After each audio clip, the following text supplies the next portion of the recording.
We are people advocating cannabis education here at paceradio.net. The views expressed by the individuals during this broadcast are their own opinions, and they may not be the same as those of their group or other organizations they may be involved with.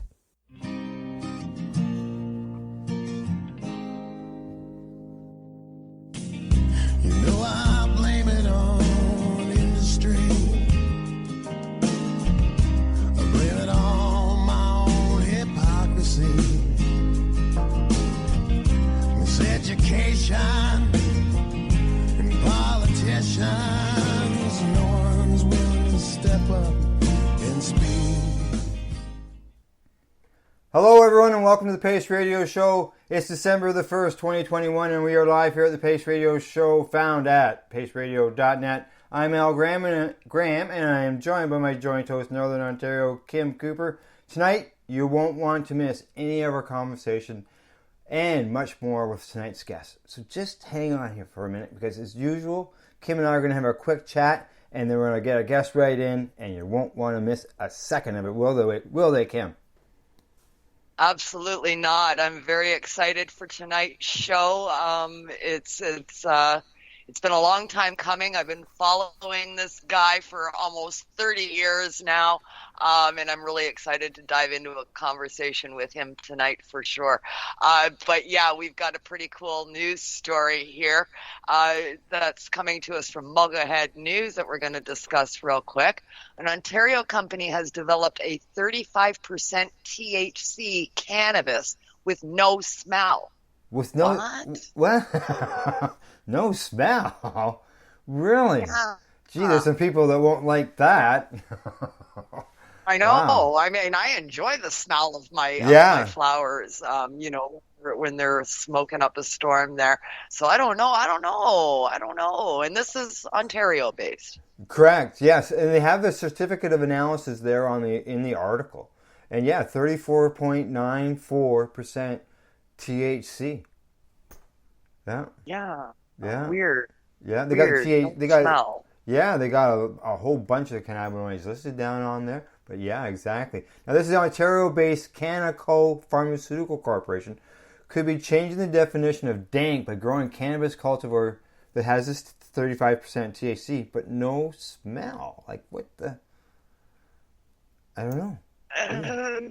Yeah, I mean, that's what makes cannabis cannabis. It's part of the enjoyment for me. On Tuesday, the company said its Pure Can strain tested for total cannabinoid content of 41% with 35% THC. Currently, the highest THC percentage for legal flower available in Canada is around 31%. So this is above that. This is above that, by several percentage points. Yeah. No smell. Jeez. There's a lot of people out there probably wouldn't like that. Not only for like yourselves or, ourselves, we're used to the smell and enjoy the smell. But when it comes to people in authority positions, they sort of use that to help detect that it's in the area. Yeah. And they wouldn't be able to smell this stuff. They wouldn't be able to smell this stuff. Yeah. They say that the company, has about 30% cultivars in the works, as well as specific strains targeted with cannabinoid levels for specific markets and effects. But they revealed that 41% is odorless cannabis, a dry flower strain, and they're set to capture an exclusive market with their odorless I cannabis would think strains. So, yeah. They've trademarked their odorless cannabis technology, which the firm says its flower products odorless not only when stored but also when smoked. So there you go. Even when smoked, so confirms what we're saying. You're not going to be able to smell it. Yeah. It's just weird. Yeah, it's it just is. Weird. I don't know what to do with this. I don't know what to do with this It'd be article. it'd be like having a juicy fruit drink without tasting the juicy fruit. It'd just be tasting like water. Well, something as simple as like coffee. As simple as coffee. I mean, people, they get up, they pour their coffee, and the first thing they do is smell it. The aroma is part of the experience when we're consuming products. It is. To have something that's odorless, I don't know how I feel about this. I mean, I guess it could have a place, but I don't know if that place would be in my house. Right. Yeah. yeah. I agree. It will have a place somewhere for some people, and for others that they won't even want to touch it. Yeah. I think my curiosity will get the better of me, and if I have an opportunity to check it out, I probably will, just out of curiosity. But I don't know. I'm going to have to sit with this one for a while to figure out exactly how I feel about it. Well, would it be? I guess the thing that's interesting is the fact that it's 35% on the THC end, right? Well, that's attractive, right? Which is the attractive end of things, but yeah. But I don't smell. I don't know. No. You add a little bit of your own butt in with it, so it creates some smell. I don't know. So you get the 35%. And does no smell, does that have an effect on terps? Does that have, or is it, or the flavonoids, so will it affect the flavor? Is it flavorless, or does it have a mild flavor to go along with the no smell? Because those the flavonoids and the terpenes, they kind of go hand in hand. So if you've done something to one, you may have done something to another. I don't know. Would that affect the taste? Do you lose the benefits of those? Yeah. Because, flavonoids, terpenes, we're learning so much all the time about these elements in cannabis, and they are beneficial. They do have health effects. So do we want to be messing with this kind of stuff? I don't know if this sits quite right with me. Well, I guess they'll find out, because, it comes to market, and, market usually dictates what's going to survive. And if it's not of any... if people don't like it, they won't buy it. Yeah, but that 35% will vote with their dollars. The 35% will be enticing for them. That's for sure. Yeah, it will be. It will be. That's right. We'll have to watch this one.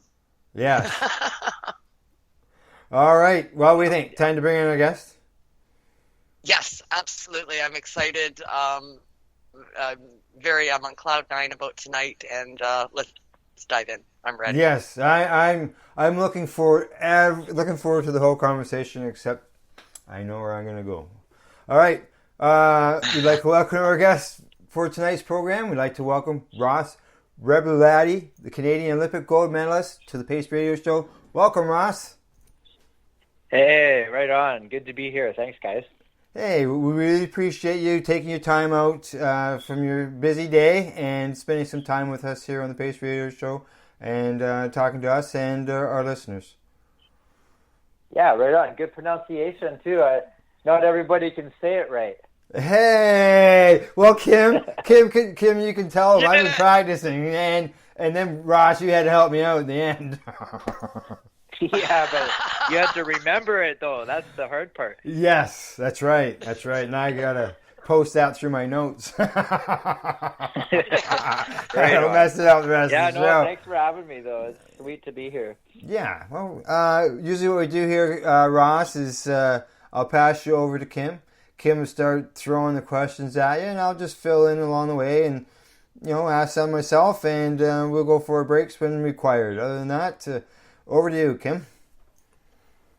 Thanks so much, Ross. It's a pleasure to have you on to the show tonight. And I've been doing this for a long time, and it's been many years since I've actually gotten my notebook out and took down notes prior to show. 99.9% of the time, I'm just winging it.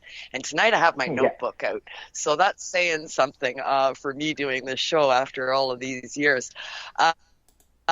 Tonight, of course, we're going to go back and discuss, what got you to where you are today, and take a look at that fateful day way back when in 1998, almost 30 years ago, when you took that hill like you owned it. I watched it. I was in front of my TV set when you were in Nagano, Japan, running this snow hill for the gold. And yeah, you took that hill like you owned it. We were just cheering and carrying on, and we knew that that was a gold medal win. And of course, you won the gold. But then the testing. Tell us about that day, Ross. Yeah, well, you nailed it, Kim. It was an epic day in Japan, as days are in Japan usually. And yeah, we had good weather in the morning and then bad weather in the afternoon. I came into Nagano feeling like on my game, like I never felt before. Like seriously, there's a big backstory to getting to Nagano and what happened. But to make a long story short, I ended up on equipment that was probably about 4 years old at the time. At least the board was, and different kinds, a change up of my equipment almost like within a month of the Olympics. And I was struggling with different custom boards that were being made for me. And I finally decided to look back into, what was my winningest board. And I actually still had it in my possession. So that was the board I chose. And I grabbed the training board that went with it. And I hit Nagano feeling like unreal. It was eighth place was the first run, right? And so, second run, it was almost like, I was a tenth of a second out and it was do or die. So, I pretty much, left it all out on the course. And the second run was foggy and there was weather delay. And yeah, I just pointed it, as straight as possible and ended up going pretty fast, a little bit too fast almost for the course. Was barely making the corners. If you look at the video of it, it looks all like not too bad, right? But a real panic run trying to get off one edge onto the other in time for the corners, and pretty much pulled it in right through the finish line, like just on the edge of disaster. And I took it, at the time I was still in eighth place, right? So still a bunch of guys had to come down who beat me on the first run, right? So I beat everybody that I beat, obviously, going into that second run, but then everybody else had to come down. So I got to watch about 8 more guys come down, and I only won by a couple hundredths of a second. And so on the one guy, I think it was either Uli or the other guy, Thomas Pruger. But when he came through the finish line, the numbers didn't change, right? Because it was that the hundredths were changing, but nothing else. There was like 7 or 8 other numbers that stayed the same. And the only thing I could tell was that my name was still at the top of the leaderboard so just an amazing, experience to be there, and for it to be a close race, and for me to come from behind and win it and all that, just really made it special.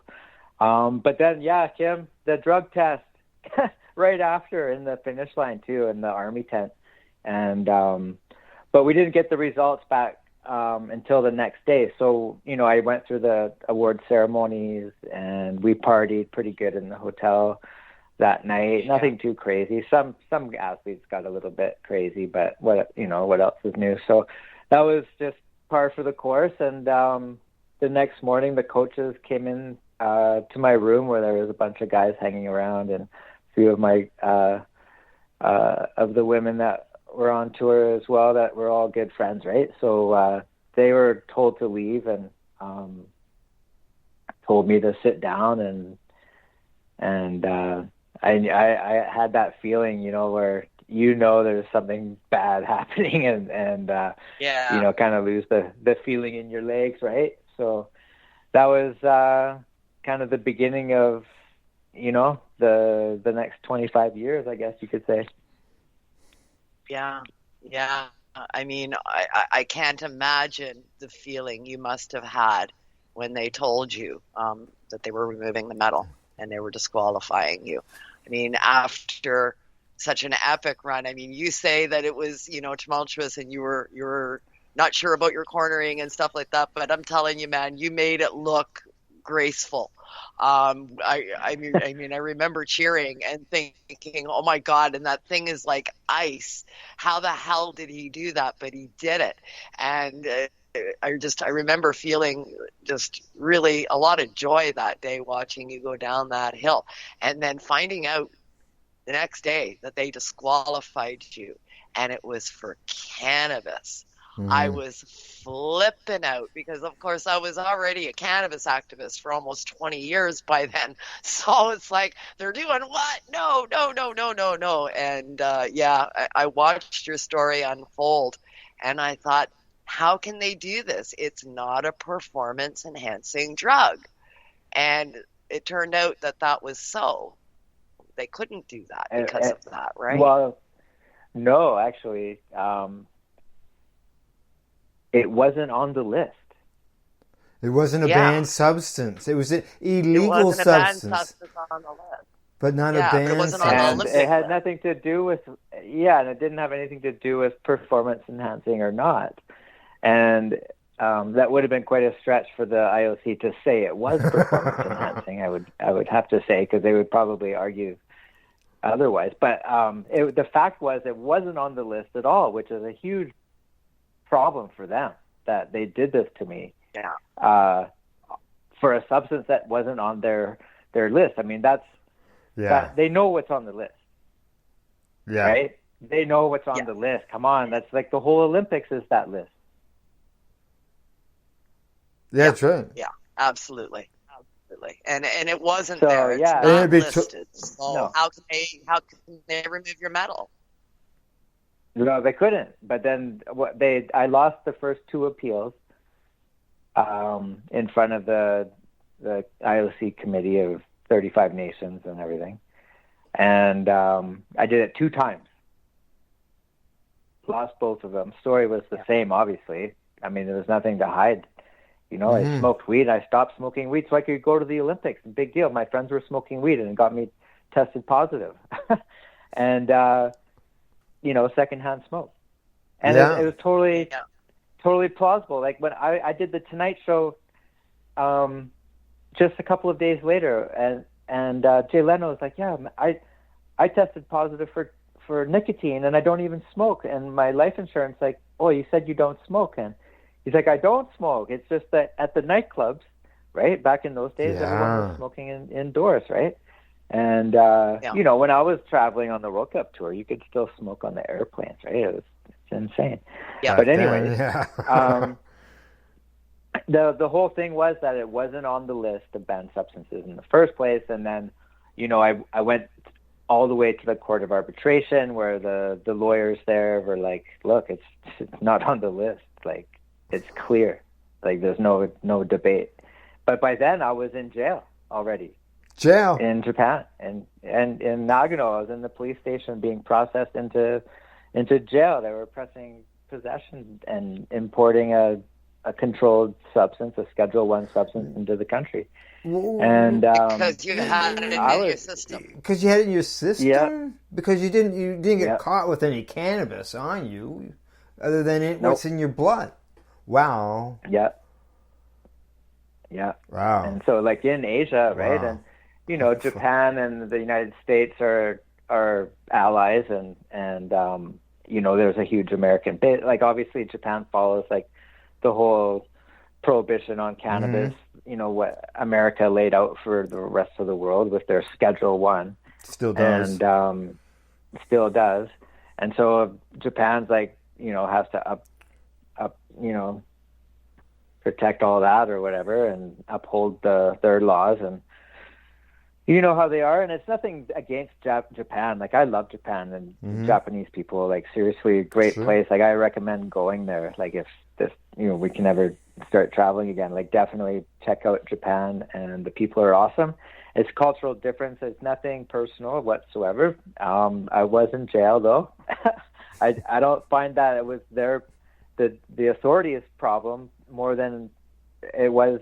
How did the IOC allow me to even end up in a police station? Like, when other athletes test positive. Anyway, I don't want this to be about all the bad shit, but but it is what it is, right? Yeah. Like, Correct. But seriously, Yeah. like I smoked joints with Keith Richards, and I did lots of cool stuff, and I met lots of cool people and everything. But there are these things that did happen, and it is what it is. Yeah. Yeah. Keith Richards, my all-time favorite musician. Smoking a joint with my all-time favorite snowboarder. I mean, you just made my day. Yeah, we were backstage in Denver before he went on stage on the Steel Wheels tour, and we were hanging out with his daughter, and I was with Michael and Don Green and Michael Budman from Roots, and the whole Roots family at the time. Anyways, yeah, lots of really cool opportunities and along the way, right? And things that I was able to, people I met and whatnot. Yeah. And I mean, after all of the stigma, of course, you did eventually get the gold medal returned. But the stigma remained. Even after you got it back, you won your case with the regime there. And you've been quoted as saying that you were never recognized for what you accomplished, but you were recognized for something illegal. I mean, that followed you through your sports career, and it basically tanked your snowboarding career after that. But you decided that you were going to turn adversity into entrepreneurial gold, as so to speak, and that's what you've done. You're highlighting, going out with, some top musicians out there and some pretty big names in the industry. And you rode that wave. Why not? Absolutely. Yeah, 100%. I mean, I was passionate about weed, obviously before the Olympics, and the snowboard tour, the World Cup tour didn't have drug testing in it prior, and we had our own governing body, the International Snowboard Federation, and then the Olympics brought in the FIS, the Ski Federation, that took snowboarding away from the Snowboard Federation to bring it to the Olympics, and that's when everything changed. But I was passionate about cannabis and looking forward to getting off tour someday so I could just smoke weed whenever I want, don't have to worry about it.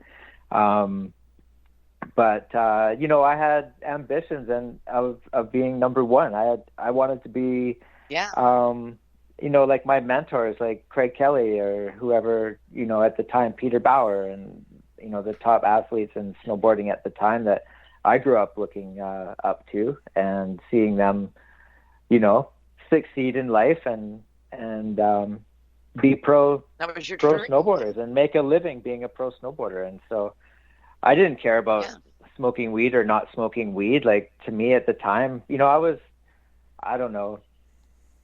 26 at the Olympics, but I started competing in 88, right? So 10 years before that, I was 16. And, I've been competing since then. And, nothing was going to stop me. Like, I started competing before I started using weed. I started snowboarding before that. I didn't really start smoking until I was like 19, 20, after high school, when I moved out of my, parents' house or whatever. You're an adult then. You were an adult and made the decision to do so. Yeah, and then finally I could live my life, and I noticed these high-end athletes that I was living with in Whistler doing ultra-endurance, trekking during the day, like going way further than you would, even imagine a human could do. But not drinking at night, waking up early in the morning, going to bed early, waking up early, smoking weed, drinking coffee and porridge, and eating all like the wicked food that's going to like sustain like the day ahead of them. And I'd come up with these guys, and they're smoking joints all day long, doing microdosing on LSD, and doing these big, huge, long treks out into the backcountry, and just really opened my eyes to like, holy shit, like this is happening. Like, it's not a party. This isn't a party. We're going to bed so we can do this. And it just opened my eyes to what was possible. And going to the Olympics and competing at that level, was something else, and I had no problem letting go of, those sorts of things as far as testing positive for weed. Like, that was a total accident. Like, Yeah. I was literally at parties laughing because people would still pass me joints, forgetting that I was, doing drug testing, which was a big joke. Well, that's what I was wondering. Like, before you got to that point of where you won the gold medal and they tested you, did they not test you at anywhere, like the Canadian Olympic Association, even before you went there? Well, that's a great question, man, because I did do 3 drug tests in Canada before I left. And no news is good news. I didn't hear anything about it. I didn't know nothing. So I made the team and fucking won. And and then when I got into this controversy, then they released my 3 drug tests, the results, and I tested positive for weed in all 3 of them. Well, then why didn't they do something then? This is crazy. The whole thing is crazy. And, here we are almost 30 years later. Yeah, go ahead. Yeah, 30 years later, because the reason why they didn't, Kim, was because weed wasn't on the list. So they didn't say. Because weed wasn't on the list, so they didn't think it was a problem. So, okay, you tested positive for weed, but that's not on our list, so you can go. They didn't even have to think about it. They weren't testing for weed. Like, the weed came up. Obviously, the computer says everything that is in your system. But it only checks the boxes that are on the list. And then if you don't check any of the boxes on the list, they don't fucking care what else is in your body. And that's the reason. So I get there with 3 positive. And then, the big deal is that it wasn't on the list, and they still tried to do it. Still tried to do it. Yeah. Was it because maybe they just wanted the medal?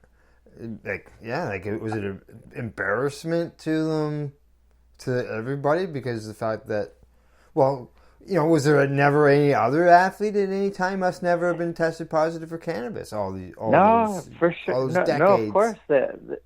But they were just never were looking for it. I mean, I don't know if other sports had it on their list of banned substances or not, but I know for a fact that in the Olympics before Nagano, which I think is Lillehammer, athletes won gold medals who tested positive for weed, and nobody knew about it.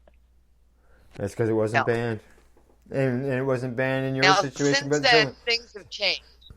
Yes. And maybe it's because snowboarding the Olympic was a new Committee sport. did make a change. Ross, only that summer after me. In July, they added it after me.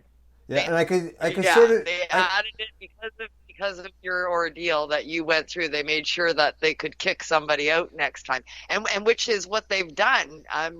Here we are, 28, almost 30 years later. It'll be 29 years in a couple of months. But and Sha'Carri Richardson, she just got booted for testing positive in sprinting this year, the 100-meter dash at the Tokyo Olympics. Yeah, and interestingly enough, it wasn't the Olympics that booted her; it was the U.S. track team, and so that was interesting. But it's all corporate, and that's the reason why it happened, and the reason why weed is on the list is just for corporate interest. And there's nothing else to it. Like when Mike, it's not a secret that the top level athletes use cannabis, right? Like it's, Michael Phelps is well known for using cannabis, and he's the most winningest athlete in the history of the Olympics. Sha'Carri, also fastest in the world, uses weed, smokes weed, and also knew what the rules were. And that weed was on the list of banned substances, and that there was a rule against it, and she didn't care, which I commend her for keeping her priorities straight and not letting the Olympics fuck up her life, because there's a lot of other ways you can deal with bad news that are less positive than using cannabis. And sure. I think her story and what she was able to accomplish, not trying to, of course, but was to bring this to light. And you know, the IOC right now they're reviewing THC simply because millions and millions of people around the world didn't tune in that day to watch Sha'Carri race because she wasn't there. And they're like, we have to stop this insanity, because in the traditional sense of the word, cannabis doesn't have performance enhancing qualities to it. It does have performance enhancing qualities to it the way a banana has and the way water does. If you don't drink water, you will die. Yeah. Okay, so water is performance enhancing. But in actuality, because of our endocannabinoid system that we have in our bodies, it simply allows us to operate at an optimal level, not above what a human could normally operate at, but just at a level we're supposed to operate at. And it allows our cells to do twice as many functions and keeps us healthier for longer, and yada, yada, yada. And the list is a mile long now with science and the whole 9 yards getting involved and proving everything we've been saying, you know, for years. And so, yeah, we're at a point now where it's irresponsible for the IOC to leave THC on the list of banned substances because of obvious reasons. They need to get behind and champion the use of cannabis instead of the other painkillers and whatever else, you know, cannabis can take in its place. Just like they champion other things that lead to, you know, the spirit of sport and fair play and all the rest of it. Like, like they I assume is that they have some type of, like, as far as painkillers and stuff like that, none of them are allowed, I'm assuming. Yeah, none of them probably are. None of them are allowed as far as like the opiates and things like that are concerned. But you know, the athletes are trained basically, and it's ingrained in their heads, like they can't use cannabis, you know, at all.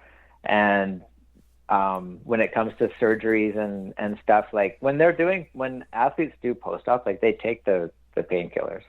Well, right? I would think they're just so. not in competition, right? Yeah, they're not in competition, so they don't need to, you know, worry about that. And so some of them don't get random tested out of competition. It's just mainly in the competition. And because well, there you go, right? So you have to be able to take a leave to be able to get better, and if they have surgery and stuff. But as far as weed, you know, in the Olympics goes, I mean, they should be promoting it as a natural option for pain and for whatever else it does, because it's natural. Absolutely. It's a medicine. It's used as a painkiller. It's used as antidepressant, anxiety medication. It can help you get over the hump in a bad situation, just as it did with Sha'Carri.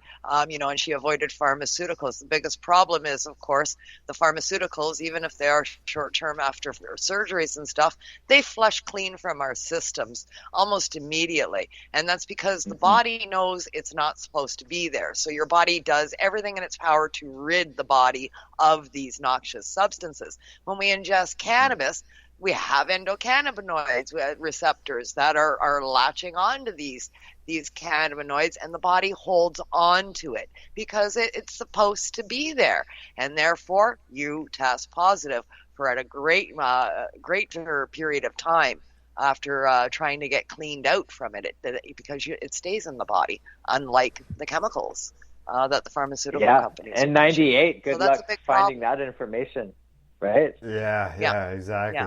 Yeah. All right, I'm going to jump in here. Break time. Oh, already? Okay. Oh, yeah, all already, right, break time. When we come back, we're going to talk Ross's gold. That's right, exactly. All right, well, after the break, we'll continue.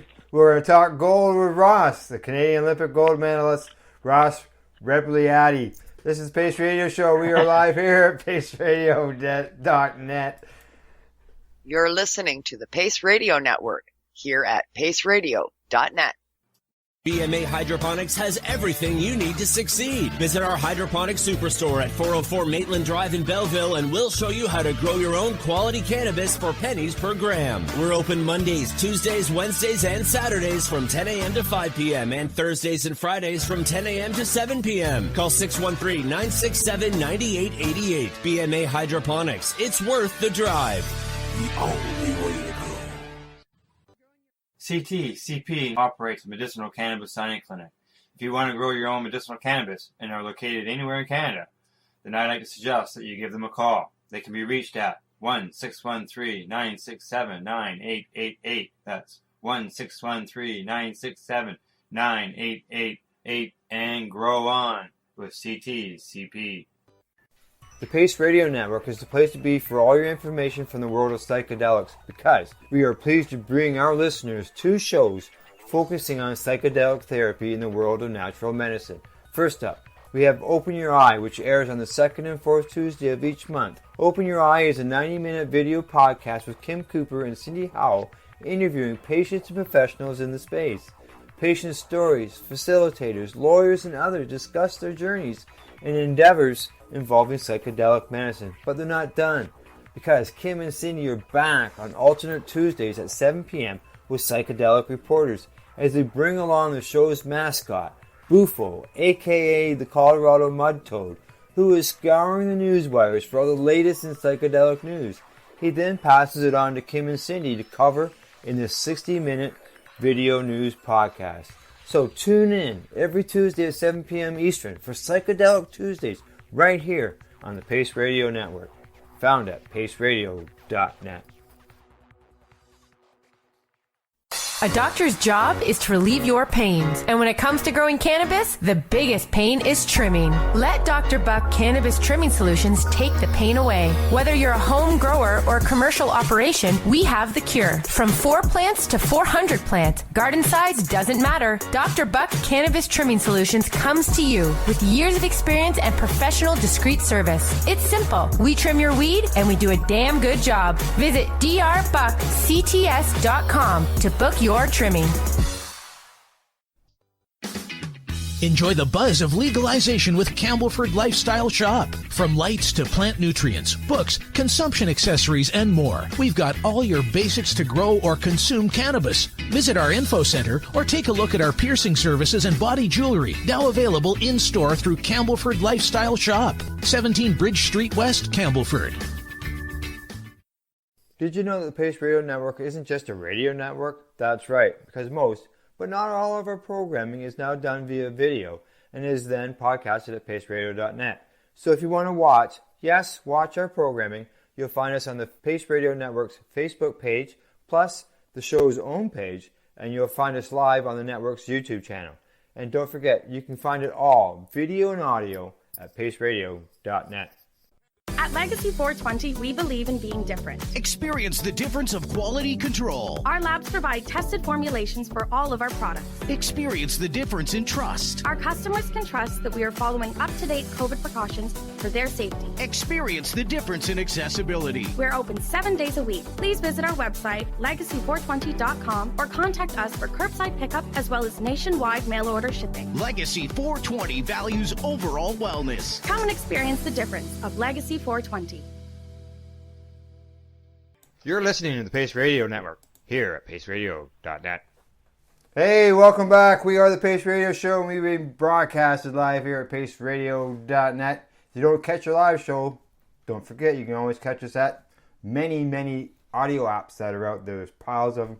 Plus, you can always go to our show's website. You can find that at paceradioshow.net or paceradioshow.com. I'm sorry. Tonight on the show, we've got our guest, Canadian Olympic gold medalist Rossgoldmj, and my joint host, Northern Ontario, Kim Cooper. How am I doing, Ross, on that name thing? It rhymes with fatty. Rebagliati rhymes with fatty, right? Rebagliati. So you're doing great. Yeah. It just rolls off your tongue. Just natural, man. Supernatural. All right. Good stuff. All right. I'm so proud of you, Al. You're doing great. You're doing so great. am I. I believe me, Ross. I've had some bad experiences in trying to get some people's names out. So it's good to hear when I'm doing a good job. Well, the hockey announcers who pronounce all the big Russian names couldn't pronounce it properly, so I have to give it to you. I would feel sorry for a sports announcer because of all the different languages, the names of all the different people around the world. Like, holy smokes. No kidding. Yeah. All right, Kim, over to you. I think we're going to talk gold. Yeah, we're going to talk gold. I touched on this during the first segment. You decided that you wanted to bring meaning to it all. You went through quite the ordeal, watching your dream of competing in snowboarding, for many years to come after that. Sponsorships dissolved, but new doors were opening. You're hanging out with some stars there and some musicians, and you started garnering some attention from the cannabis sector and from the entertainment sector. And so you turned adversity into gold, and you launched Ross's Gold. That was fantastic. Ross's Gold. I remember that bong. The first bong, I saw the ad, and there was this gold-laden bong. So cool. Tell us about Ross's Gold and the evolution. Yeah, we had the gold bong, 24 karat, and I'm actually holding a Ross Gold bong right now. It was quite the evolution. I got denied at the border a couple of times prior to that, and I all along, like since Nagano, I'd always taken the interviews that were all about cannabis all the time, and then I finally ended up being a go-to person for cannabis stories and sports and whatnot, like when Michael Phelps got in the news, and I was the guy on NBC, defending Michael and why an athlete would choose cannabis. But then it got to a point where I was starting to struggle, like, to earn a living at all. And so that was happening, and I had, a couple of kids already, and I have 3 now, but at the time I just had my daughter was just born. Rosie was just maybe 6 or so months, 6, maybe a year old, not even. We were heading down to California to visit my mom, and she's a snowbird down there in Palm Springs in the winters, and we got turned around at the border, and I was just so frustrated. You can only imagine like what it's like to plan a trip and drive down to California and the whole 9 yards, and we get turned around at the border, right? The wife is crying, like, holy shit, like what a gong show. It was hours of delay, and the baby, and we had a dog, and it was just like I was fed up, like I was already on the no-fly list. And so what?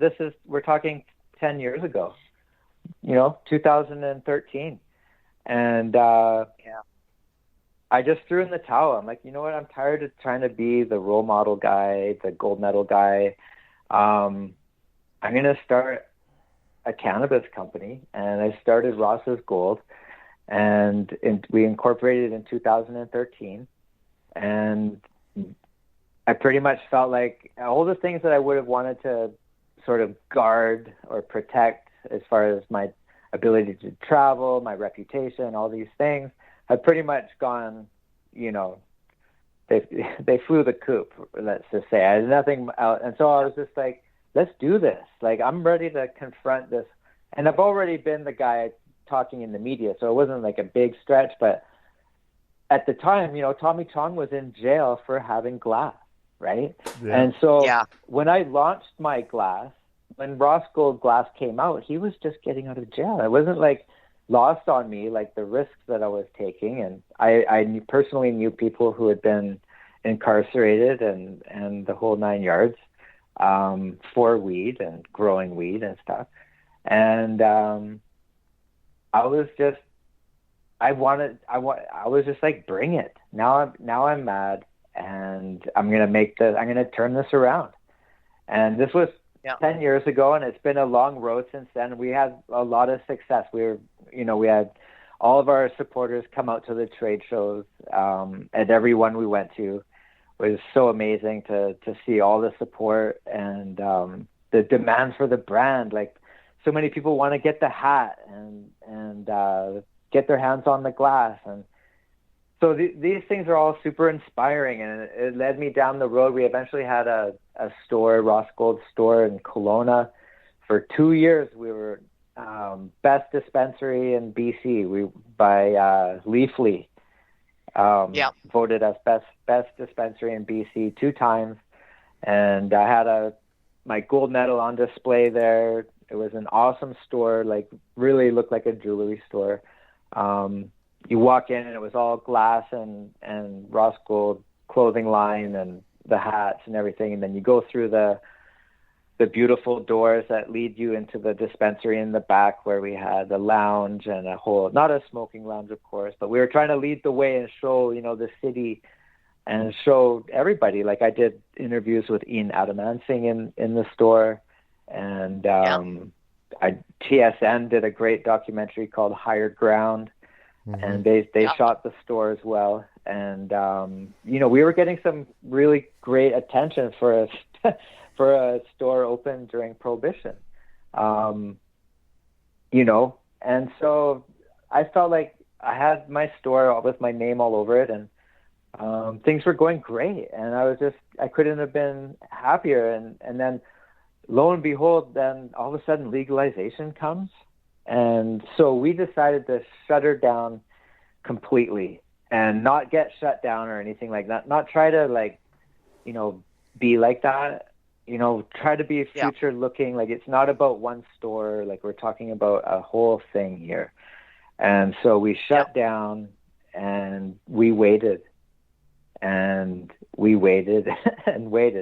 And I restructured the company completely. And here we are, 2021 coming into 22. And Rossgold is about to reemerge into the new 2.0 cannabis market.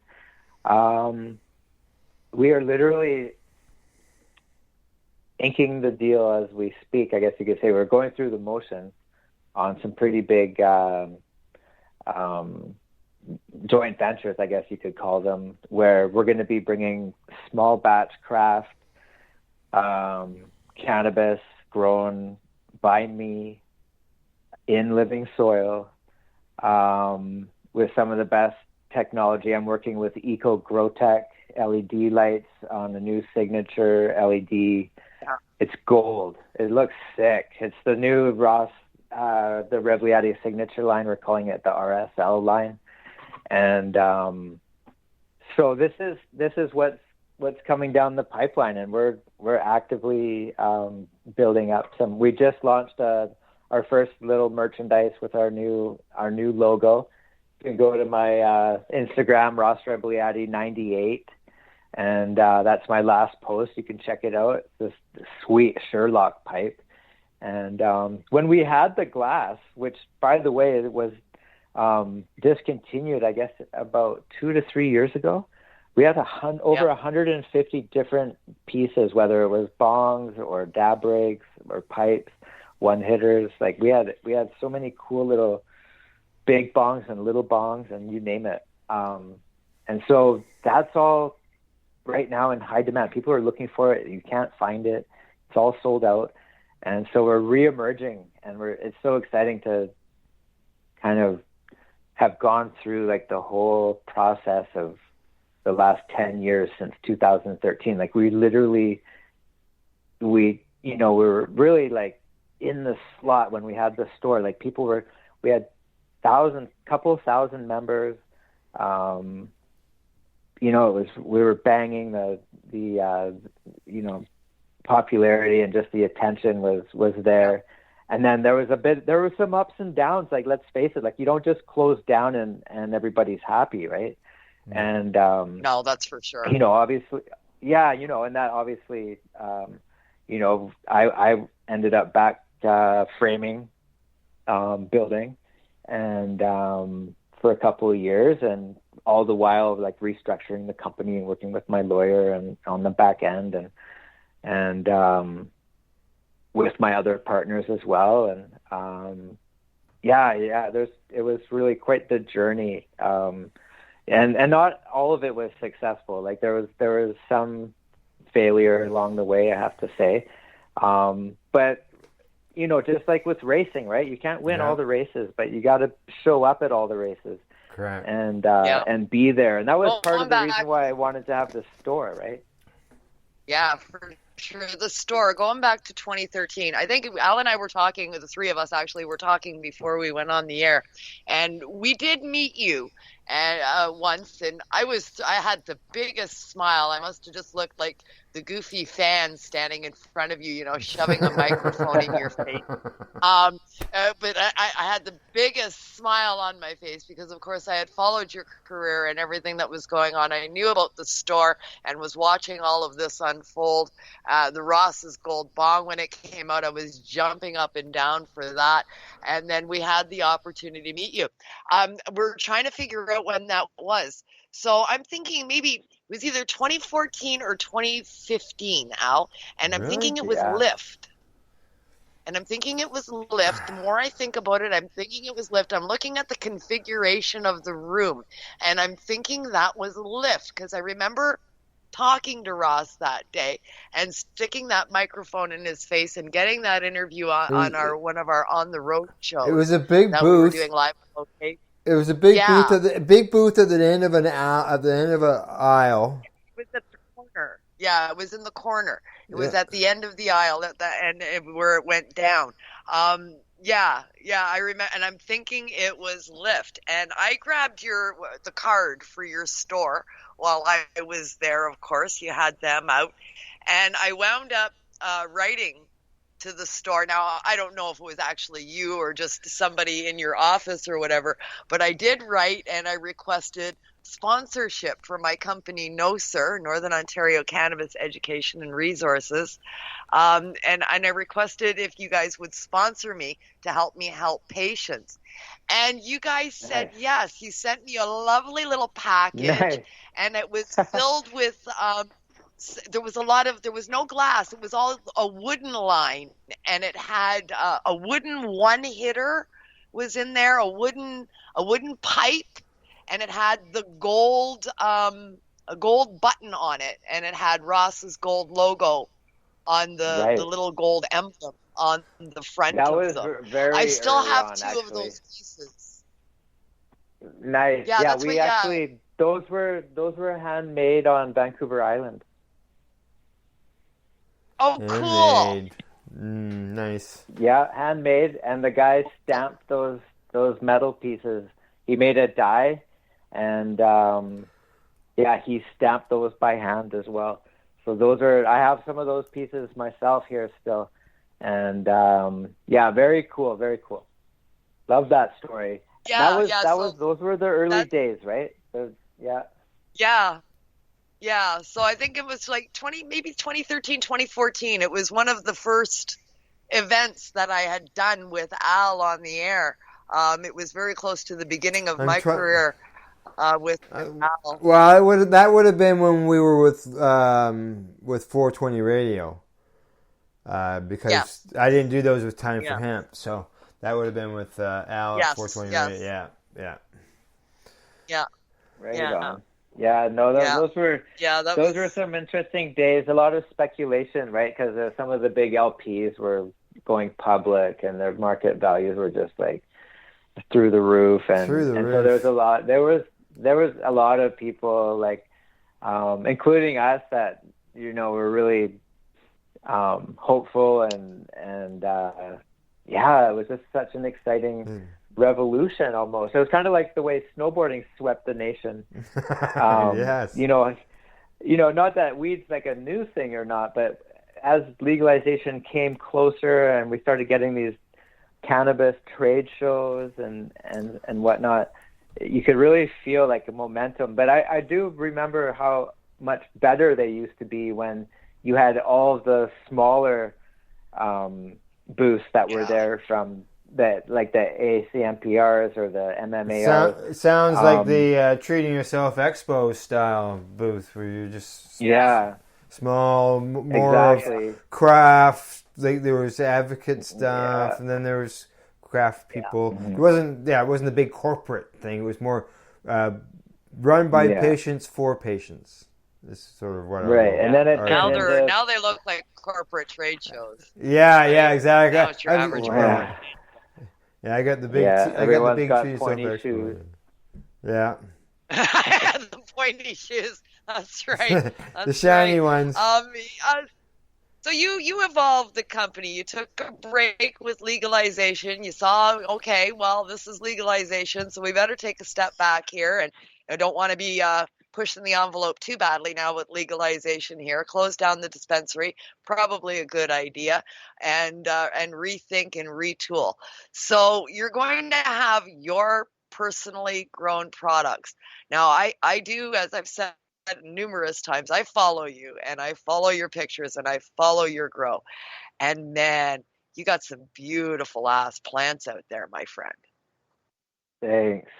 I love growing weed so much. It's like a sport to me. Growing weed is a sport, in my opinion. It's an extreme sport. I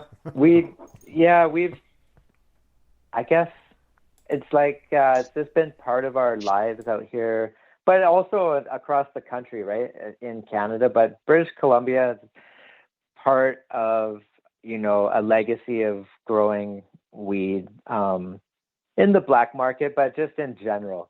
And the wealth of knowledge that's out here, it's hard not to, have a couple of plants going at all times, you know what I mean? But I appreciate that. Yeah. We're working with a company right now called Living Cannabis, and livingcannabis.ca, and they've got some great product coming out. We're looking at coming together, our two companies joining forces. It's not official, but either way, these guys are good guys. And, even if the deal doesn't come together, it's still worthwhile mentioning these guys. And it's a passion of mine, not only, to grow weed and to smoke weed and use it in all its glory and all its forms, edibles, or, I'm a big joint smoker, but I've been hitting the bong a lot lately too. And I love doing my dabs, but it's more than that for me. I tested positive at the Olympics. It kind of took the glory away from, what I was trying to do then. And I really do want to turn it around and make, the memorabilia that I have even more meaningful than it is now. When I look at a picture of me from the Olympics, a lot of it is lost opportunity, and this represents a time of my life that wasn't the greatest, and there was a lot of ups and downs associated with the rings. And I eventually even got them tattooed right on my hand, just because I just needed to force the issue, to confront these feelings that I had about what my pursuit as an athlete was, and how it cross-sected with my love of cannabis, and how it was made out to be, negative, with stereotype and stigma and travel restrictions and the whole disappointment of certain people. Of course, I had tons of support. Hey, that as well as I do, that's what got me through it. And but at the same time, there's a lot of work to be done, and part of what I'm doing now is to do with, correcting what the stigma is, and what the stereotype of cannabis users are in general. And it's personal for me. It goes beyond selling weed for money. I'll tell you that. Yeah, exactly. And it does for most people. It does for most people. I mean, we become educated on our endocannabinoid system and the benefits of this. It's a medicine. It's supposed to be in our bodies. That's why the plant is here, and that's why we have an endocannabinoid system. They fit together like a glove. And we're awakening that knowledge in people slowly. Yes. Now, just so you know, Ross, I took a look there at your that company you were talking about, Living Cannabis. I'm on their website. I like the fact. I really like the way that they grow. Living soil. Yeah, living soil is the ultimate soil. Yeah, it's the ultimate. Yeah. No salts. I have grown with salts before, but the living soil adds so much to it. I mean, there's the flavor that comes through when you smoke a product that was grown in living soil, that even if it can be any strain, it doesn't matter what strain it is, the living soil will come through in the flavor. Yeah. The goodness, the non-chemical treated goodness that's in there, all organic. The plant, is the way to go. The microbes and everything, get everything in the soil already there for the plant. It takes what it's need. It's not being force fed, or it's not getting dehydrated because there's salts in the soil. Yeah. No, that's it. We feed we do teas, right, and we use bokashi and the Progo there from My Good Greeners, and a few other products by ProMix, and we're like super passionate out there, right? And looking forward, we're putting together a nice package. I think the people out there, the Rossgold supporters, and anybody who just wants a brand that they can, resonate with. This is a great Canadian brand for us here in Canada to latch onto. And of course I'm going to say that, right? It's my brand, but seriously, like, it actually has like some resonate. It does resonate, and with people, and that comes through when I talk to, people who reach out to me on social media and stuff like that. So, this is a great opportunity for me to thank those people who might be listening right now, and I look forward to. I didn't make it out to Lift this year. We were busy growing weed here in British Columbia, but looking forward to coming out to trade shows again and having a brand new booth. If you, like you said, you checked out my Instagram, or you should though, and check out our new logo. Of course, the leaf logo stays the same, right? Our leaf icon, but we have a new Rossgold lettering, and it's T-Dog the Artist. You can go on to Instagram and see T-Dog the Artist. He's a really cool cat down in the States, actually, that does all this cool legacy cannabis art for all the sort of underground brands in California and wherever. So nice. Really proud to be with T-Dog, and there's a lot of people along the way that have really been a big part of getting us to where we're here, and of course my wife, she's gone through a lot with my the way I am, zeroing in on these projects that I do. Okay. Yeah, absolutely. Well, we're going to get to what's next for Ross and Ross's Gold, talk about some of the products that are coming out and what he sees for the future. But I think Al is going to want to pay some bills first. Yes, I do. That's right. Time for commercial. When we return, Kim and I will continue our conversation with Canadian Olympic gold medalist Ross Rebagliati. Almost. You're listening to the Pace Radio Show. We are live here at paceradio.net. Fatty, Rebagliati. There you go. There you go. Smoking fatty. You're listening to the Pace Radio Network here at paceradio.net. At Legacy 420, we believe in being different. Experience the difference of quality control. Our labs provide tested formulations for all of our products. Experience the difference in trust. Our customers can trust that we are following up-to-date COVID precautions for their safety. Experience the difference in accessibility. We're open 7 days a week. Please visit our website, legacy420.com, or contact us for curbside pickup as well as nationwide mail order shipping. Legacy 420 values overall wellness. Come and experience the difference of Legacy 420. Did you know that the Pace Radio Network isn't just a radio network? That's right, because most, but not all of our programming is now done via video and is then podcasted at paceradio.net. So if you want to watch our programming, you'll find us on the Pace Radio Network's Facebook page, plus the show's own page, and you'll find us live on the network's YouTube channel. And don't forget, you can find it all, video and audio, at paceradio.net. Enjoy the buzz of legalization with Campbellford Lifestyle Shop. From lights to plant nutrients, books, consumption accessories, and more, we've got all your basics to grow or consume cannabis. Visit our info center or take a look at our piercing services and body jewelry, now available in-store through Campbellford Lifestyle Shop, 17 Bridge Street West, Campbellford.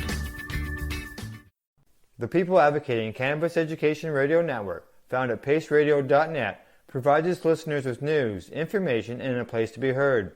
This is done through our 5 weekly live video and audio broadcasts that cover cannabis and psychedelic news, plus those we interview. We get started Monday at 10 a.m. Eastern with the Reefer Reporters. Then at 9 p.m. we're live with Canada Quebec. Tuesday brings you Open Your Eye or the Psychedelic Reporters at 7 p.m. Wednesday at 8, we are live with the Pace Radio Show. But we're not done yet, because on Thursday, the Reefer Reporters return with another Reefer Report. Meanwhile, once a month, Thursdays bring you the Grassroots Advocate, the Pace Radio Network's audio magazine. All these shows, plus more, are found right here on paceradio.net. A doctor's job is to relieve your pains. And when it comes to growing cannabis, the biggest pain is trimming. Let Dr. Buck Cannabis Trimming Solutions take the pain away. Whether you're a home grower or commercial operation, we have the cure. From 4 plants to 400 plants, garden size doesn't matter. Dr. Buck Cannabis Trimming Solutions comes to you with years of experience and professional discreet service. It's simple. We trim your weed and we do a damn good job. Visit drbuckcts.com to book your trimming. What is the People Advocating Cannabis Education Radio Network? It's a network of people advocating cannabis education. CP operates a medicinal cannabis signing clinic. If you want to grow your own medicinal cannabis and are located anywhere in Canada, then I'd like to suggest that you give them a call. They can be reached at 1-613-967-9888. That's 1-613-967-9888. And grow on with CP. Who has huge buds? You do, if you shop at BMA Hydroponics. Attend one of BMA's educational seminars and learn the secrets of growing, harvesting, processing, and consuming quality cannabis and cannabis products. Learn how to make better extracts, edibles, and medicinal creams at prices you can afford. Visit BMA Hydroponics at 404 Maitland Drive, Belleville, or call 613-967-9888. The only way to go. We are people advocating cannabis education here at paceradio.net. Hey, welcome back and thanks for tuning in to the Pace Radio Show. We are live here at paceradio.net. Tonight on the program, we're joined by our guest, Canadian Olympic gold medalist Ross Rebagliati, and my joint host, Northern Ontario, Kim Cooper. Oh my God, I took a deep breath before I got that one out. Okay, fatty, Rebagliati. There we go, fatty, big fatty. Yeah, smoke a big fatty during the break so I get it right. There we go. Rhymes with fatty. Yes, that's right. There we go. Good stuff. Which we were talking about during the break because we've had Scott Granville on here from as a guest, and he's from St. Fatty's Day. So that helps with the memory. Right. It helps with the memory thing. Now. I love St. Fatty's Day. That's great. I'll try to make it out to it next time. All right, good stuff. Yeah. All right, I think Kim, we're going to go into the future. What's coming down the pipe for Ross? Talking about pipe. Yeah, coming down the pipe. Absolutely. I mean, we're going from pipe to product with Ross's Gold. And as I said, watching your grows over the years, very exciting stuff. You've got some spectacular plants out there. So, I mean, tell us a little bit more about this small batch idea. Craft grown is very attractive, especially to those of us that are, legacy market consumers. A lot of the stuff that we're finding in the legal market just doesn't cut it. So craft grown, that's the wave, right? That is the wave of the future. A small batch, touch every plant. Like, we are in there with every plant individually, working on it and keeping it happy, pruning it, de-leafing it.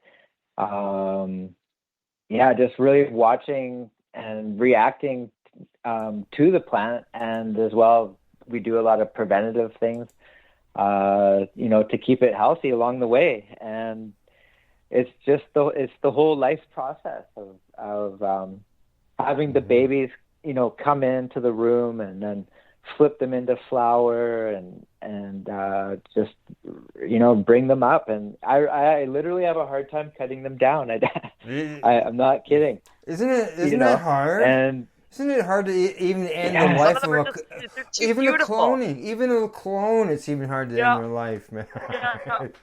It's just too beautiful to cut. Right. And so, it's real passion and for me to be able to be hands-on product that's going to be in the stores, not just a licensing deal, like some other deals, maybe, and not to take away anything from what anybody's doing, though. But I'm actually in there hands-on and growing this stuff. And like I said, we're just putting this together now. I'm in there right now growing. I've been there for the last month or whatever. And it's a fun little gig, and it's not lost on us at all. Like there's pressure on my shoulders, of course, to like really put out good product because it's not only my name on it, but I'm the guy there growing it, right? So exactly. This is really going to put me to the test, and I'm up for it. Like, I've been growing weed for years and years, and so that for me is it's a great way to put that out there to the consumer and really, make it, part of the story that of what the Rossgold brand represents, and among other things. Exactly. Now this thing that you were talking about, this venture, I'm still at their website. I see. I don't know if are you involved in their growing into things. They're talking about a Pakalulu punch. Like, this strain looks very interesting. Yeah, the Pakalolo punch. That's it's a hybrid. I think it's a sativa dominant hybrid, but it's testing like 24 to 27. Yeah. I'm a sativa girl. Hawaiian sativa. It's the recent test. Yeah. Nice. Yeah, it says here Hawaiian sativa with the G13 hash plant. Hybrid. Right. Yeah. And that'd be nice. They recently had got their pre-rolls out, and so they're new. These guys are, just in the last 12 months on the scene, as are a lot of the craft grows. Some of them are a couple of years old, but really this is the new way that we're going to see solid product, and we're looking at partnering with other micros as well, who have a certain level of growing, and we call those our select growers, and so we'll bring them into the fold, and create a little bit of an easier path for some of the growers to have a brand that they can just sell just grow, do their thing, and not have to worry about the whole marketing end of it, which is a whole thing in itself. That's right. Yeah, it is. It's its own monster. Yeah, it really is.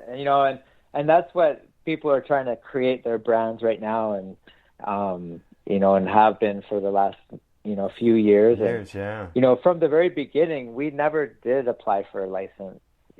Back in 2013, like to be an LP or whatever. We really were trying to be that branding and licensing company, but at the time, the branding concept still wasn't there in cannabis. It was the big LPs were the brands, or they thought they were the brands, and over time, some of the LPs like Broken Coast really made a name for themselves because they were actually legacy growers that were organized enough to do the business side of it as well, and they were pumping out solid product.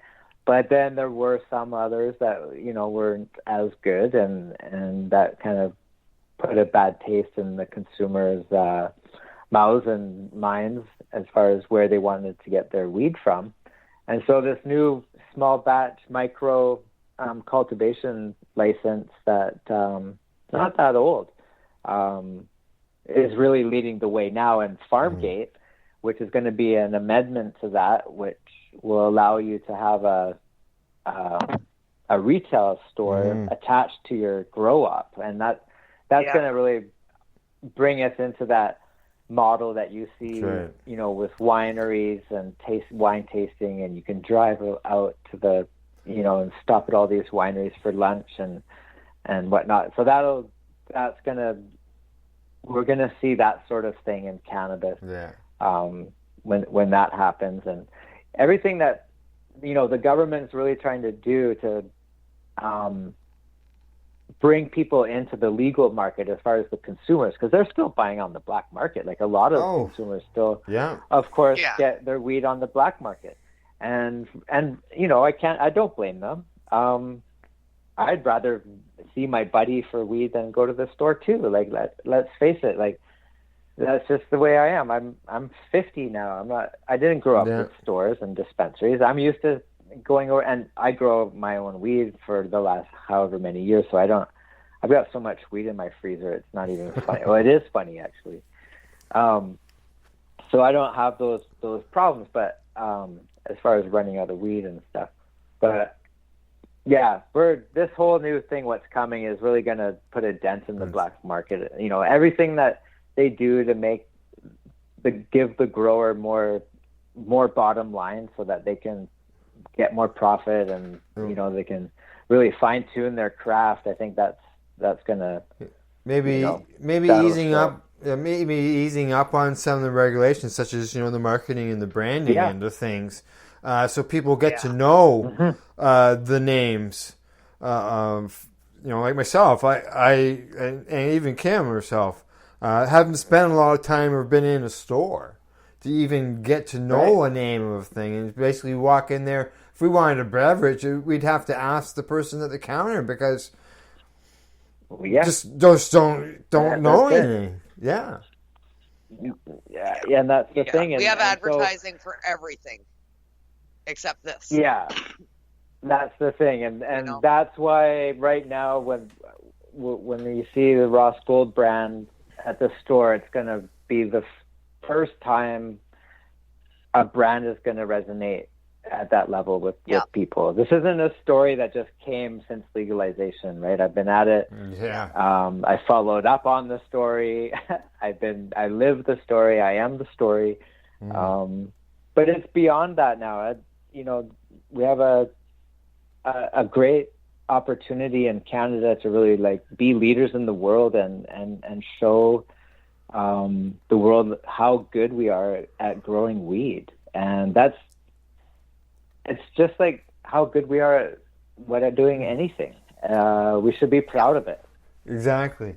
Now, just it was scary there for a little bit, you know, with the corporations taking over and sort of tanking the industry in the beginning. But, you know, having the doors open, you know, small batch. Small batch, you know, craft growers, farm gate, that is huge. We need to open the doors for retail and have this, you know, being able, I grow my plants in my backyard. Why can't I sell it at a farm gate or at a vegetable stand at the end of my driveway? Farmer's market. That'd be a farmer's market. Farmer's market. I mean, we need to bust the doors open on the regulations behind this in order for it to succeed as it should. Yeah, we've got Farmgate here. We've got Farmgate here in Ontario. Yeah, we got Farmgate here in Ontario, and as well New Brunswick has got it. And like you said, you guys are getting it out there in BC. So it's slowly coming on, but it needs to more of it. And like Kim says, you know, like why not? If you can do some baked goods, whatever, and take to the farmer's market and sell some baked goods that got some chocolate or some nuts in them? Why can't you take something, or some cannabis and sell it at a market? Absolutely. At a market, I'd love to do that. If I could buy edibles at the farmer's market, I'd go down there every time. Like if you went to a market now coming up with Christmas, you probably find some muffins or something with some rum balls or something like that out there. Who knows? Oh, yeah. That's right. Oh, for sure. Yeah, that's definitely. Right. Some loaves of bread. Why not infused? Yeah. So why not infused? With 100%. Cannabinoid therapy? Absolutely. I mean, that's what I'm waiting for. The evolution is going to continue. Absolutely. And it's slowly we're getting there. They're starting to see. They're starting to understand. The market is speaking for them. It's speaking to them. And they're getting it. I want my Tim Hortons to have 10 milligrams in it. Yeah, there you go. Make that a double. Can we make that a double? Yeah, that's what a double is. Well. So, are you going to be limited to bud, or are you going to be getting into the extracts game? Are you going to wind up, with butter, rosins and butters and shatters and live resins and so forth? Yeah, we're going to end up with everything. But it is going to be a timely process of licensing. And that's why what we wanted to do was kind of see how the industry played out after legalization, who the players were, who the stores are, and now we kind of have a good idea of that and where we want to position ourselves there.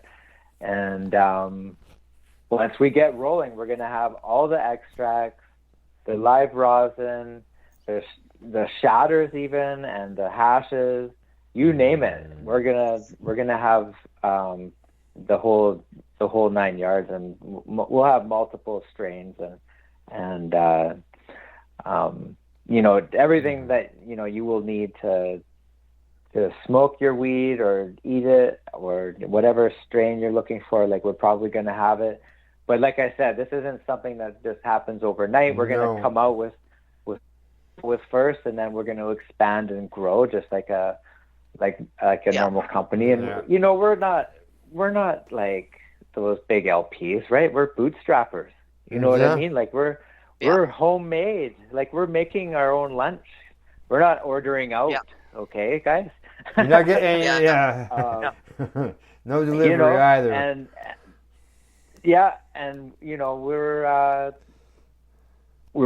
we've got eyes on us, and we're probably one day we might get bigger than we wanted to. You say, maybe you're working hands on. In this facility. That's right. Yeah, and most people that are involved in dealing with the stuff that you're dealing with, out of that, basically a person who's growing is growing. They're not going out and dealing with like you're trying to do and do the marketing end as well. Yeah. Like when I was at the trade shows, it was a big deal just that the CEO of the company smoked weed. Yeah. Because the CEOs of the other LPs didn't smoke any weed, right? I was the guy, the owner of the company, out on the street with the people smoking weed at the trade show. And, that was the big deal. But you take it one step further, and I'm actually hands-on in the shop growing the stuff, and then it's unprecedented. Nobody's doing that. I've got my own signature lights. Okay. Yeah. Like we're going to be growing our stuff with our own lights. Hopefully, we'll end up with our own proprietary strain and maybe our own soil, and have our own system where other growers can grab our lights, our genetics, and our soil, and our methods, and grow Rossgold right across the country. It doesn't matter where you are. We will have a platform where everybody will share information. And so if you're in Nova Scotia, or if you're in Manitoba or Ontario or Saskatchewan or wherever, Newfoundland or Quebec, you guys we'll have a proprietary growing system that and what else can you ask for a brand, right? It's all grown with the same gear and the same stuff, and it's all grown locally, right, by your local craft, wherever it is in each province. And you know, the stuff that I'm growing personally, that's the private reserve. Like, that just disappears like that. It doesn't even go anywhere. It just vaporizes. But we'll be backed up by growers, you know, right across the country over time. Good. Yeah. Good. Yeah. Well, they're nice looking plants. I'm a huge sativa fan, and I am looking forward to sampling your products.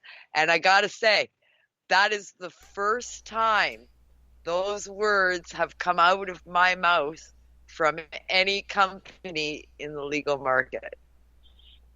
Yeah, I have to agree with you on that. I've never looked forward to sampling a legal product, and I am actually anxious for this one. And so it's kind of fitting that it's the first time that I even considered trying a legal product, and I'm anxious about it. I can't wait. I'm actually giddy about it, and it's going to get my ass into a legal store to buy something. So there you go. There you go. Well, that's a huge compliment, Kim, and yeah, we're hoping that we can create that buzz, and of course, you know, we're in it for the people. They've been waiting patiently. I have to admit, people ask me on a regular basis, what stores can they go to? Where is this stuff? And over the years, I keep saying, like, it's coming, and so the anticipation's there, and it's music to my ears to hear that, you know, we can be you know, a thing maybe in Canada and be a Canadian brand like that, a true Canadian brand that really people can identify with, and that's what it's all about. Yeah, Absolutely. yeah, and you know, people, Absolutely. you know, they'll look at the name and the brand and everything, and be able to put a true life story to that. Yeah. Because of the fact, you know, they'll, you know, Yeah. people will be able, if they don't know it, they'll be able to look it up. Like, it's there, you know. This is what. Yeah, We it's all a real identify life story. Yeah. Yeah, we all identify you with you, Ross. I mean, watching that happen to you, and I mean, remember. all of the cannabis consumers, especially in Canada, we're all just like, what the fuck? What? No way, And right? performance And enhancing? we What? watch this, yeah. So I mean, we watch this shit. unfold, and I mean, everybody in Canada that was around me personally, I mean, we were all just like, and watching this unfold and watching you grow in this industry and taking this and turning it into what it is today, you know, and just saying, you know what? Okay, fine. I'm all in. And wide open. Double and down. all in. Yeah. Yeah. And I mean, I've been in your cheering section for a very long time, since the beginning, saying, yeah, you go, boy. And just loving every minute of it. So thank you from the bottom of my heart for everything that you've done. Oh, Kim, that's super, super nice of you to say that. And yeah, you know, I'm just a guy, you know, and that happened to me. And you know, I'm proud to carry the cannabis torch for everybody and to try to turn it around and make it into this amazing journey that not only I've been on, but like you say, Kim, you've been following the story too. Canadians across the country have been on the same journey, not only with my story, but with their own stories and their own cannabis stories and their own ups and downs that I've been through myself. And you know, I'm a dad. I've got 3 kids and been with my wife for 10, 11 years. And, you know, that we've had ups and downs just like anybody else. And we're going to carry on. We're going to keep on keeping on. And, it's just the way it is. Yes, exactly. Okay, Ross, you got any more questions, Kim, or shall we get to the shout out? I've got a dozen questions. I'll keep I'm him sure. here all night, but he's got a I family know. and things to do, so we should go to shout out. But I am going to take the opportunity to say it right here live on the air. I gotta have you back for a follow-up when you launch. Absolutely. Yeah, I would love to, Kim. We'll take the conversation to the next level, and I'll keep you posted. All right. Awesome. Fantastic Super. news. Super. Fantastic. Okay, shout out time. Shout out time. Okay. Person, place, a thing, website, anything like that, Ross, that you want to throw a shout out to? Sure. Well, I guess first off, we'll hit the Ross Gold website up at ross-gold.com. You will find our temporary landing page at the moment, but the real McCoy is being worked on as we speak. So stay tuned. Check out my Instagram, though, and DM me if you want to at Rebagliati98. If you can't spell my name, just Google it. But yeah, that's my Instagram, Rebagliati98, the number 98. And yeah, that's everything there right now. You can also hit up the Ross Gold Instagram, which I don't even know the tag for it. If you punch in Ross Gold, I'm sure you'll get the right one. It could be Ross-Gold, like my website.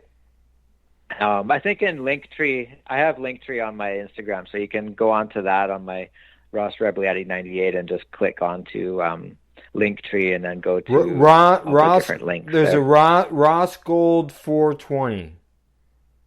Great, that was my original. That's actually a kind of a funny one to check out. That's my original. That's not it. Okay, there's a Ross. There's a Ross.Gold 98. It's got one post on it. Oh, does it? Okay, all right, okay. Oh, look. You'll find clean up the social media there a little bit when I get some time. But yeah, no, that's just keep growing those plants. That's right. Just keep growing, man. Just keep growing. I'm keeping my priorities straight, right? I try not to worry too much about the social media. Yeah. Right? There we go. I know what you mean. Because if you try to keep up with all the social media and all the different apps out there, you wouldn't have any time to even look at a plant. There's just so many. Yeah. That's it. It is Ross, and you're right. It is Ross.Gold98 is the and so once we hit the airwaves, and I got one post and I got 124 followers already. There you go. But this will blow up all of a sudden. It'll be more than what it is right now. That's for sure. We're working with some really great people, actually out of Ontario, with the website right now, and so yeah, lots of cool stuff to come, guys. Good. Can't Kim. wait. Kim? Shout out for me. I'm going to give my shout out to next week's guest. Tune in here, same time, same station, 1 week from tonight. And we're going to have the comedians in the house. We're going to have joining us a couple of guests from Kelly's Green Lounge. They have a show called The Late Night Sesh. Reese Turner and his crew will be joining us. So it should be laugh-filled for sure. Sounds like it. Sounds like I might have to medicate in order to keep the belly from being sore. Yeah. All right. You can find the Pace Radio Network on our Facebook. We're on Twitter. We're on Instagram, as well as you can find us at pace-online.ca. Thank you. Go to our sponsors, BMA Hydroponics in Belleville, Ontario. Find them at bmahydroponics.com. Legacy420. .com, as well as the Camelford Lifestyle Shop in Camelford, and drbuckcts.com. That's Dr. Buck Cannabis Trimming Solutions. And thank you goes to our guest, Canadian Olympic gold medalist Ross Rebagliati, and my joint toast. Thank you to you as well, Kim, for everything you do. And Ross, thanks for appearing tonight and giving us an hour and a half of your time. Yeah, hey guys, it was a pleasure. The time went by fast. I probably had about 10 bong hits, so That tells you. That's it. I don't know what it tells you, but it's something. That's right. Well, hey, we always encourage medicating during the broadcast. We don't have a no smoking zone here, and it's we're all patients. So yeah, you know what? We're just trying to feel better. Right. That's right, exactly. That's right. Well, thanks for you guys, and thanks for everybody out there for listening. Thank you, and good night. Good night. Thanks, guys.